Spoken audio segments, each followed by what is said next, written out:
A plan for 3 days of protest remains on track. Now, Azimio One Kenya Coalition has announced that it is ready for 3 days of planned protest starting Wednesday. Speaking at the Jaramogi Odinga Foundation in Nairobi, the Azimio leaders called on their supporters to pour into the street to show their displeasure against the Kenya Kwanza government and push for lowering of the cost of living.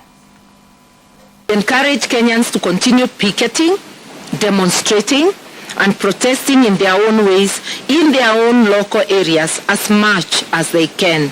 Our voices must be heard. In Nairobi, we will have 3 convergence points: Joseph Kang'ethe grounds, Kamukuji grounds, Jacaranda grounds. Further, at midday tomorrow, we ask Kenyans to come out of their homes and bang sufurias, pots and pans to signify lack of food. The Sufuria movement kicks off tomorrow and continues until the battle is won. At that hour of midday, we also call on motorists to stop wherever they are on the highways and roads and to hoot and flash lights in support of this movement. Honorable Raila Odinga and Honorable Stephen Musyoka are entitled to round-the-clock protection by the state, not as a favor, but by provisions of our laws. As a result of the killer squad, the people we saw, all of them had bullet wounds. The ones who succumbed had them on the head, on the chest, but the majority of them were running away. Why kill people running away? Because the bullets were from the back. We have instructed our lawyers to prepare and institute legal proceedings against police officers who have gone against their constitutional duty of protecting life and property of Kenyans during protests. Even staying on that story now, government says criminals plan to cause chaos near schools, and the government has ordered all-day schools in Nairobi and Mombasa shut temporarily due to anti-government protests planned for Wednesday. Here are the full reports on the same.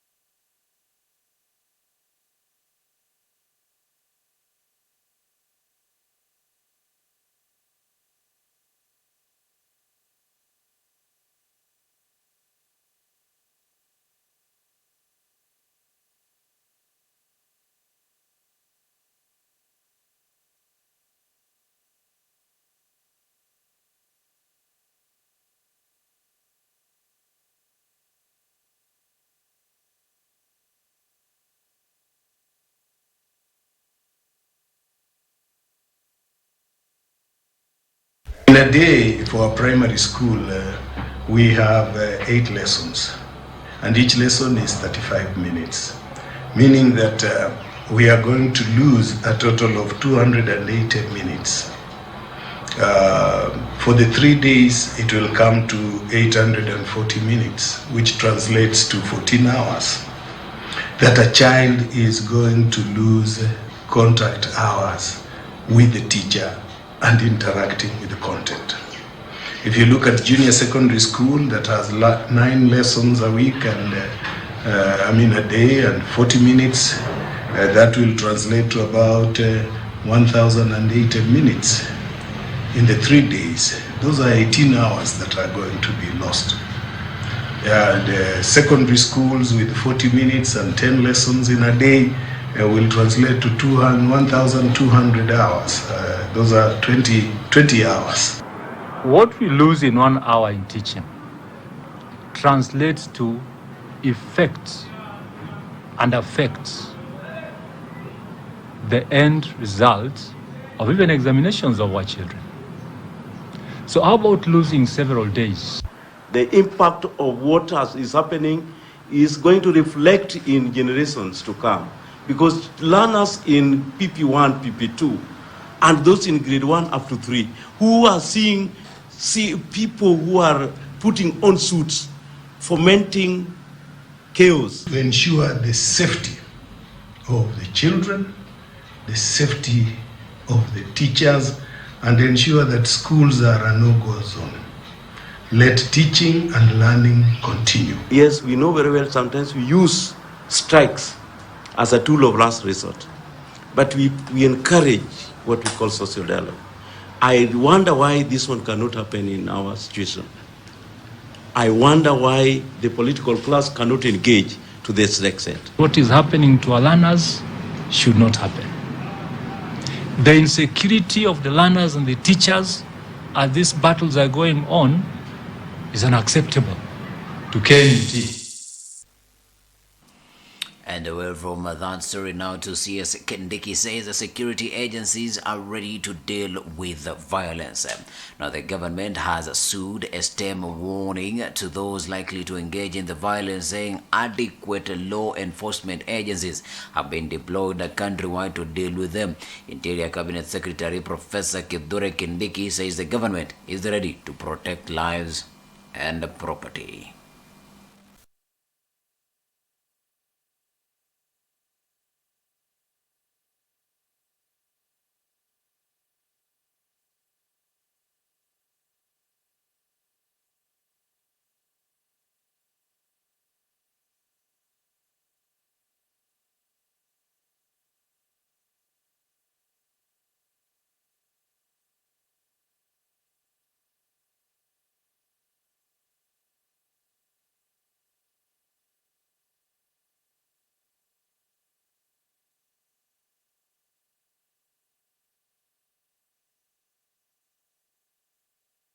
I stand here today to promise all those criminals who are preparing to loot property, to kill people, to burn buildings, to paralyze the economy, to terrorize everybody.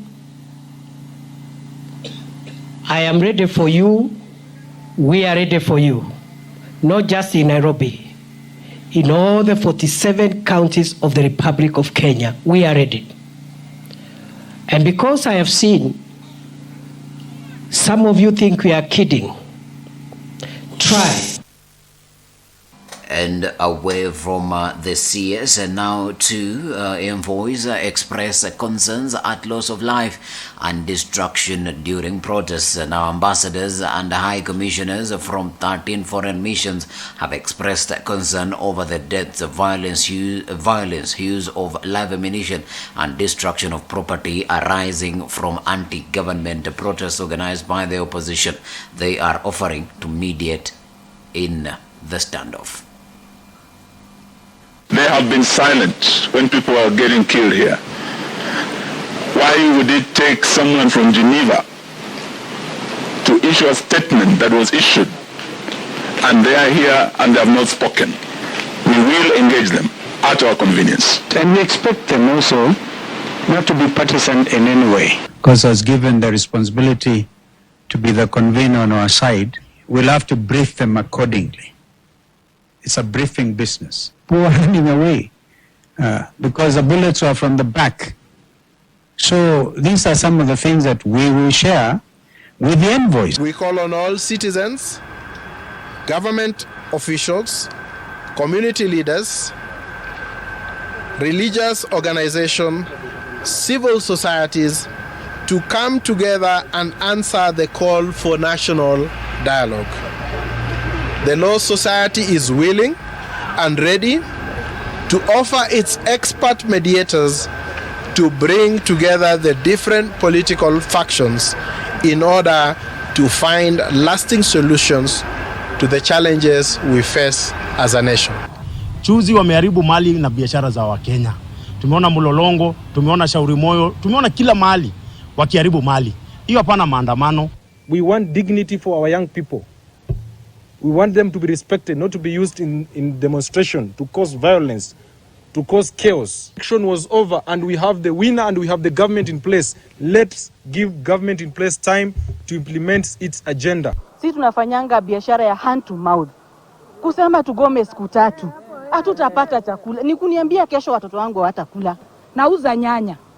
Nyanya ni siku moja, kesho imeanza kumwaga maji. Najiuliza hivi, kama mgomo ni siku 3, hii nyanya nitafanyaje? The policing of protest must seek to facilitate peaceful assembly, and any use of force must be guided by the principles of legality, necessity, proportionality, and professionalism to avert heightening tensions and provoke violence from the protesters. It is crucial to note that the right to protest peacefully does not permit individuals the right to engage in violent or destructive behavior. Violence, vandalism, looting, or any form of aggression undermines the purpose and legitimacy of peaceful protest. The religious leaders ask Raila Odinga to call off anti-government protests. Religious leaders have implored Azimio leader Raila Odinga to call off the planned protests and give room for dialogue to cool down the rising political temperatures in the country. Now, the clergy said they have initiated dialogue between the opposing factions in a bid to avert the political unrest that has gripped the country. The various groups have added their calls for the opposition to halt the anti-government protests. With utmost humility, we address the current crisis that has led to intended demonstrations, and we extend our heartfelt appeal to all Kenyans to stand united in a spirit of reconciliation and hope. We have taken it upon ourselves to mediate between the two sides involved in the current impasse. Our efforts have been underpinned by a deep sense of responsibility towards the well-being of our beloved country, Kenya. We felt it is in the interest of the nation and the security of every Kenyan that this demonstration should be called off. At the same time, we are saying it is the right of the people who have called these demonstrations to be given the opportunity to sit down with the other side and we find a peaceful way to address those issues. The things that we are facing in this country, the mandamanos, the protests, and all that they will not continue for long because they affect the business in a huge way. The damage, the fear of going to work. So we are praying in this training that these issues will be resolved. The current phase we find ourselves in as a country is deeply worrying. So as custodians of the family, we implore you and His Excellency, the former Prime Minister, to have a talk that will cool down the political temperatures. For tomorrow's demonstrations, for the next 3 days, have worried all of us. We hear you, sir. Your voice is influential, Baba. And we firmly believe that Kenyans will listen to you even with or without demonstrations. And away from that, Tusije Kome constitutes a 3-judge bench to hear the case challenging the legality of the Finance Act. Now, David Maranja, Lawrence Mugambi, and Christine Mioli to hear the case. Chief Justice Martha Kome has constituted a 3-judge bench of the High Court that will hear and determine the case challenging the legality of the Finance Act 2023. Now, Justice Mugure Thande of the High Court twice issued conservatory orders suspending the implementation of the Act and transmitting the file to the Chief Justice.